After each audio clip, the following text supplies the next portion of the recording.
YouTube. What's going on? It's your boy Buddha back in the building for another Last Cloudia general guide video, one that has been covered, and I want to make sure to mention the video done by Tweaks. It was done pretty much upon Maja's release, and it got a ton of traffic already, so many of you who are watching this probably have already seen Tweaks' video on Maja unlocking what is probably now the best auto farm for experience. But not only is it just great for character experience, I want to talk about it more, right? Tweaks describes how to run Maja in it, what kind of build you want to do, the Starverse explosion time bomb build, potential pitfalls and things to avoid so that you can have a smooth auto run, and also basically the total XP clear time. He goes over all of that in his video, so make sure to check that one out before you come back to this one if you haven't already seen it. But I wanted to flesh out some more details just to give people more understanding of why this has so much importance and is not just like only an XP farm, but it's basically the best of both worlds in terms of an XP auto farming stage and just a one-wave grinding stage in general for other purposes. Before we continue, guys, don't forget your boy has launched his membership program, the BoodaFam. We're starting to get people joining in, and I have such a fun video planned for Saturday's release. If you guys are interested in more than just Last Cloudia content and you're looking to invest in the Booda brand and help grow the channel, please consider joining with that join button below. You're going to be getting extra content every weekend, 1 to 2 extra videos a weekend of more than just Last Cloudia. You're going to be able to use Buddha emojis in the comments and in live streams, and you're going to get some special treatment in the community tab, in shoutouts, all those great things. So for those of you who choose to join, thank you so much. Our goal is to hit 10 members by the end of this week, so again, looking forward to anyone who decides to join the Buda fam. And now back to the program. Without further ado, let's dive into exactly what I'm talking about. So if you've heard the term auto farm, it's most likely paired up with the stage IGC 3, Imperial Guard Commander 3. I made a whole video on why this is the best auto farming stage, so make sure to check out that video to give you a better understanding of all the benefits of your auto farming. However, we now have a new stage that's able to be auto farmed with Maja. Remember, Maja is the key to this entire stage. If you don't have him, you can't take advantage of these benefits, but it's worth making a video on this for those who get Maja now or potentially in the future, so you know what type of resource you have available to you. So what are the similarities between Heart of the Temple and IGC3? Well, first is that they are one-wave stages, which is very important. As you can see, this is the typical auto farm that I have been running up until now with Guardian Angel LiQWYD. I have her set up so that she can auto tap this stage and get consistent 3-second clears. Now there are more optimal ways to farm this stage. I think V and Roy are both faster in clearing this stage. They get anywhere from 1 to 3 seconds depending on what the auto farm does, but with GA LiQWYD, that's my fastest strategy with that consistent 3-second clear. And with these one-wave stages, like I talked about in the video, you get all of the benefits including ether farming, Zell farming, character XP farming, even item grinding, blue and red soul grinding potentially if you're aiming towards that, and soul shard farming for specific characters, right? We know that hard mode stages give you a 5% chance to get 1 soul for a randomized party member out of whoever you're bringing. Well, there was a 2-second clear, so I'm a liar. But that's what the typical IGC3 auto farm looks like, and that entire cycle is pretty much a consistent 41 to 43 seconds. I went ahead and did a 5-run comparison between my IGC3 clear and my new auto farm stage, which is down here. We've got the Heart of the Temple in this node, Ancient Temple Excelius. You can see that we have this stage available in hard mode as well.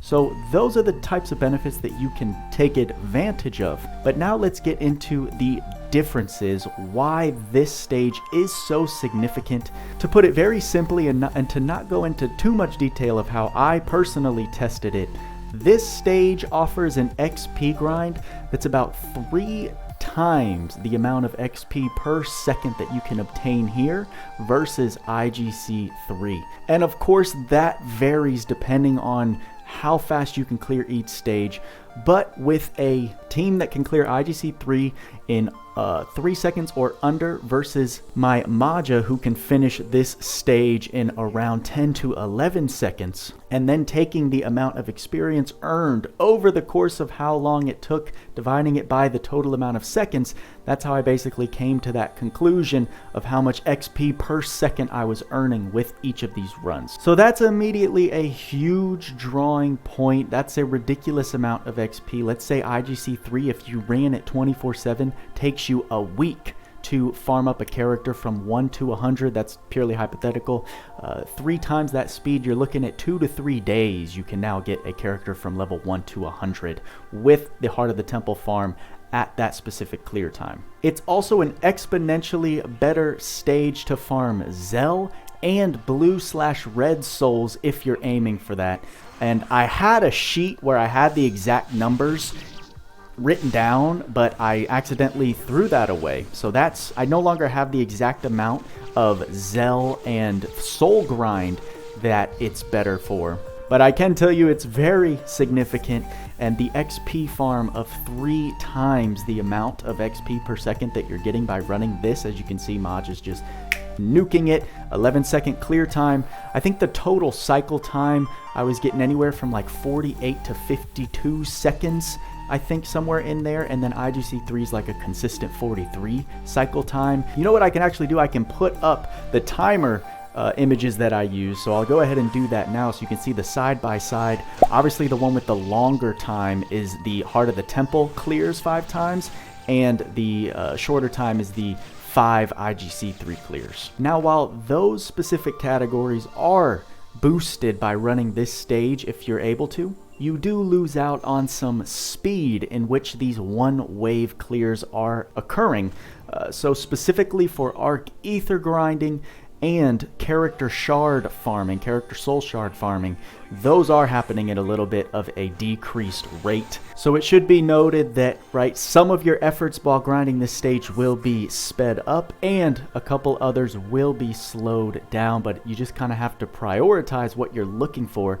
Right now, I'm absolutely enjoying speed leveling all of my characters to level 100 so that I can get those crystals from them, because at every level 100 unit you get 1,000 crystals plus all of the other crystals depending on when the character was released.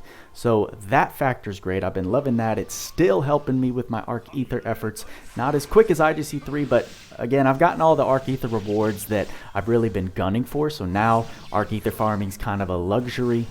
So I don't mind the slowed progress there. So it's a balancing act, right? You gotta determine which one is going to be more worth depending on your certain situation. Now we should also talk about the drop table difference, because some people may be looking for specific items and don't want to give up that piece of the pie. So if we look at the drop table for IGC3, you can see some of the main things you get here are XP pots, blue, green, crystal clusters and crystallites, and skill books.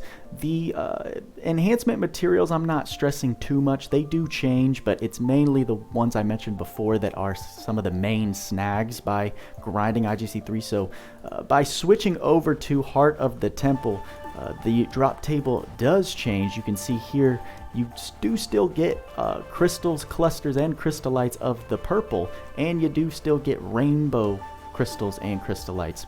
However, you don't get the XP pots that you can stockpile in order to have ready to, if you want, instantly level up the units. But for me, I don't mind grinding up characters at an exponential rate versus grinding IGC3 day in and day out in order to get enough XP pots in order to like level up one unit day 1 from 1 to 100. With this stage, I can easily power level 2 other units I've already done it so effectively. The amount of runs I would need to do on IGC3 just is ridiculous just to get one unit from 1 to 100, where I can power level 2 units from 1 to 100 in the matter of, like I said, 2 to 3 days, which is very fast for a character on release. As someone who has done a ton of auto farming, still not as much as many other veterans, but a ton of auto farming in now both stages, I can confidently say that Heart of the Temple is my preferred auto farm stage, hands down. I get so many, I don't mind losing the blue and green crystal slash cluster grind, because you get so many different crystals in general that I can just go into the auto, or I can go into the alchemy tab and do my exchanges at a ridiculous rate. If I need to break them down, well, actually no, I never need to break them down to crystal lights, like just the gray ones, because I have so many, since both farm crystal light fragments as well. But as you can see, like when we're talking the other colors, I'm not hurting for any of them. It's absolutely ridiculous how many crystals that you can actually get and then start breaking down into other colors if you need it. I'm still getting a ridiculous amount of rainbow crystals by farming this stage, so I can continue to add them to my cluster count, right? So for me, the loss of grinding 2 colors versus 1 just doesn't even bother me because of the amount of units I've been able to get to 100. Now, when I'm done leveling units, I probably will go back to the IGC3 grind so I can get those XP pots. I can farm 2 colors rather than 1. But while I'm in the process of getting other units leveled up, this stage is just absolutely insane. It's like not even comparable to the old strictly XP farm that we used to have, that being over here in Mordana, waiting at Desert's End on hard mode. This is a 5-wave stage that takes roughly, depending on your characters, I mean, it can take like from 2 to 3 minutes clear time, and then you add your cycle time on top of that. This gives about, I think, baseline, it gives around 17 to 20,000 experience per run. And this stage gives it baseline like 15,000, and that only scales up if you add XP or EXP up skills, or the Maneki Ray if you have that. So this stage, in terms of experience, even if you run Maja and 1 other character, is way more effective than running Waiting at Desert's End with 1 character. It's just not even comparable with how much more clears you can get here. Plus, you can take advantage of all of the benefits of doing auto farms on a 1-wave stage. Like I said, Arc Ether farming, item grinding, soul farming. There are just so many benefits that you unlock once you get a good auto farming strategy down, and auto farming has never been easier with Steam. With a Steam client being added, I can have my PC running all night, and it really does I feel a huge difference, since I don't run into so many communication errors doing my auto farm on Steam. It's absolutely incredible. So there we go. That's going to be the video.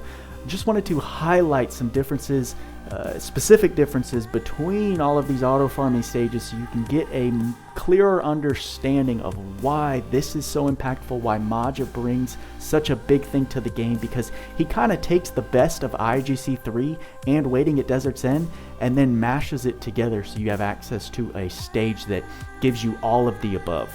Some better, some worse, but in terms of an overall beneficial experience, it's absolutely incredible. So I hope you enjoyed the video. I hope you learned something from this. This video, I think, will be going up tomorrow when the Power Creep podcast, if the other guys decide to do it in my absence. So look out for that. I guess I'll try and make an announcement after I talk with them to see if they're still going to do it without me, but I imagine they would. So just wanted to give that a shout out. Thank you guys for watching the video. That's all I got for you this time. Like, subscribe, hit that bell notification if you are taking advantage of this new auto farm, or if you're missing Maja. Let me not forget, Tweaks did confirm in his last video that Maja's the only one who can do this as efficiently as it can be done. Shift AOG Lily cannot do it as fast and as reliably.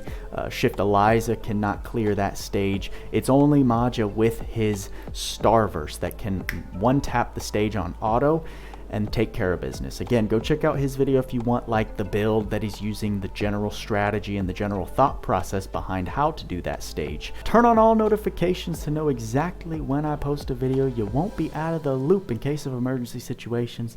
Thank you to my BoodaFam members that have joined so far. I have such a fun video coming to you on Saturday. Can't wait for you to see that one. And with all that being said, y'all know what we say. Work hard, play harder. See you in the next video.